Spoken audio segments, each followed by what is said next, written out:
शिवसेनेचे कॅबिनेट मंत्री भरत शेठ गोगावले आपल्यासोबत, आपण त्यांच्याशी बातचीत करणार आहोत. भरत शेठजी, पंतप्रधान नरेंद्र मोदी यांनी जे आवाहन केलं त्यानंतर आता महाराष्ट्राचे उपमुख्यमंत्री हे सर्वसामान्य विमानानं प्रवास करतात. तुम्ही सुद्धा तुमच्या स्टाफमध्ये बरीचशी कमी केली आहे. काय भावना आहेत तुमच्या आणि सर्वसामान्य जनतेला काय सांगू इच्छिता? जे देशाचे पंतप्रधान मोदी साहेबांनी जे आव्हान केलं ते आव्हानाचा स्वीकार मुख्यमंत्री, उपमुख्यमंत्री आणि आम्ही मंत्रिमंडळ सगळ्यांनी ते केलेलं आहे आणि त्यापासून सुरुवात केली. आम्ही पण आमच्या ताफ्यातल्या गाड्या कपात केल्यात, कमी केल्यात आणि जे काय प्रवास करायचा आहे किंवा काय तो जे काय पंतप्रधान सांगतायत, आत्ता आपल्याला शिंदे साहेबांनी जे काय सांगितलं त्यांचं पालन आम्ही सगळे करतो. विधान परिषदेची जागा कुणाला जाणार? अनिकेत तटकरेंना जाणार की शिवसेना स्वतःच्याकडे ठेवणार? काय नेमका निर्णय काय झाला आहे का?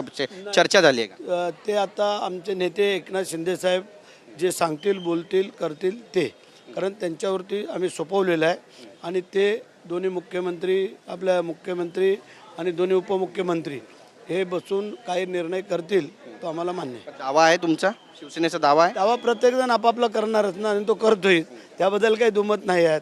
आता बाजू वरचढ आहे असं पण बोललं जातं. नाही, बाजू वरचढ म्हणजे मेंबर आमचे जास्त आहेत. 1 नंबरला आमचे, 2 नंबरला BJP आहे, 3 नंबरला राष्ट्रवादी काँग्रेस असं आहे, बलाबल आहे. त्याच्यामधून ऑल महाराष्ट्राचा विचार करत असताना जे काय मुख्यमंत्री आणि दोन्ही उपमुख्यमंत्री बसून निर्णय करणार आहेत आणि त्या निर्णयाच्या अनुषंगाने जी काय आमची कोकणातली मागणी आहे ती आमचे एकनाथ शिंदे साहेब करतील. साहेब, एक दुसरा प्रश्न आहे. पालकमंत्रीपद रायगडचं हे नेमकं कुणाकडे असणार आहे? तुम्हाला भेटेल अशी पण चर्चा सूत्रांकडून मिळते, कारण आता 2 वर्ष होत आलेली आहे, तुम्ही बराच संघर्ष केलेला आहे, बरीच वाट पाहिलेली आहे, त्यामुळे आता पुढची भूमिका तुमची काय असणार? आमची हीच भूमिका आहे, जे एकनाथ शिंदे साहेब सांगतील ते.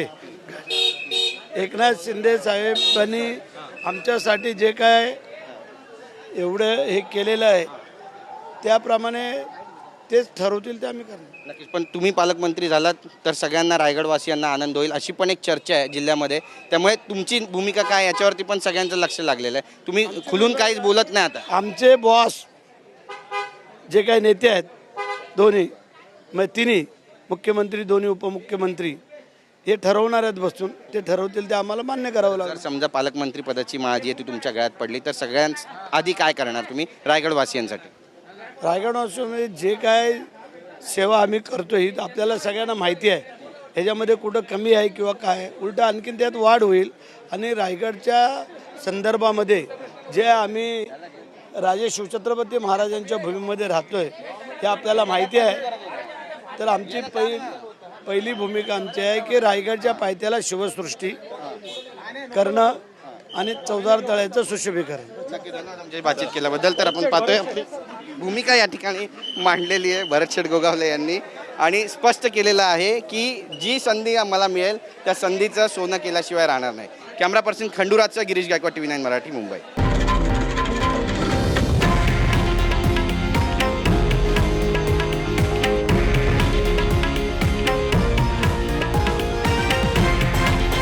हे आहे देशातील नंबर 1 न्यूज नेटवर्क आणि आपण पाहत आहात TV9 मराठी, एकमेव.